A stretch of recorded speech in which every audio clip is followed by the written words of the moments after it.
What is social media? The technical definition is websites and applications that enable users to create and share content or to participate in social networking. Unless you've been living under a rock, you've heard of the most popular platforms of social media, such as Snapchat, Instagram, and Twitter. Although this technology is a great way to keep in touch with your friends around the world, it is negatively affecting people's social interaction and person-to-person communication skills. What I think it is online phones, iPads, iPods, just any type of device or stuff like that. According to several research centers, technology has a huge part in the U.S. culture. Majority of Americans use YouTube and Facebook, but following close by are the famous social platforms like Instagram, Snapchat, and Twitter.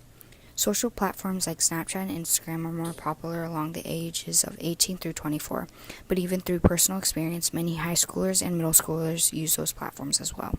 The number of social media users worldwide in 2018 is 3.196 billion, up 13% year on year, and the number of mobile phone users in 2018 is 5.135 billion, up 4% year on year. These large statistics prove how even the U.S. is not the only one being affected by technology. The Northern, Western, and South Europe and North America have the largest internet followers with between 74 through 94% internet users compared to total population. This shows that the world would struggle not having technology in hand. Absolutely not.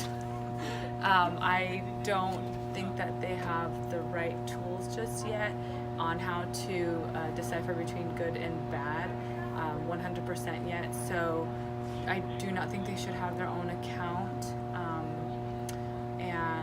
before they are really, I think, high school age. You sort of understand that balance between good and evil, whether you choose to go one way or the other. But typically, just because I teach and in the school area, that age range, the middle school age range, is where they have the most trouble with social media, and they get themselves into a lot of trouble. In the New York Behavioral Health, the several PhD staff researched on the matter of how children in the world use social media. For example, children ages 8 through 18 spend over 7.5 hours a day, 7 days a week, using social media sites outside of school, and that shows that they are at school and then the rest of the day they are on their phones. They talk about how social media could be good, but at the same time terrible for adolescents. They show that 20% of kids have sent out nudes and somehow ends up on the internet, and they talk about how most of the kids don't even know how a face-to-face conversation works because they are just always on their phone. It talks about how anything you can post never disappears, and it leaves a digital footprint, and anyone in your future will be able to see everything you have ever posted.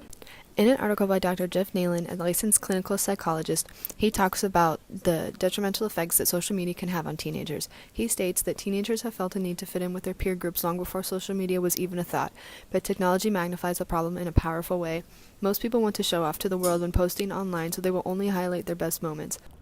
For the survey questions, the first question is, in the past month, have you talked to someone new in person?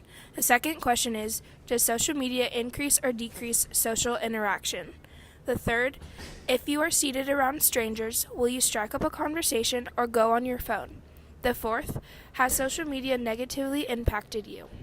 And the final question is, do you think social media will get better or worse? And as you can see, these are the results of the survey questions.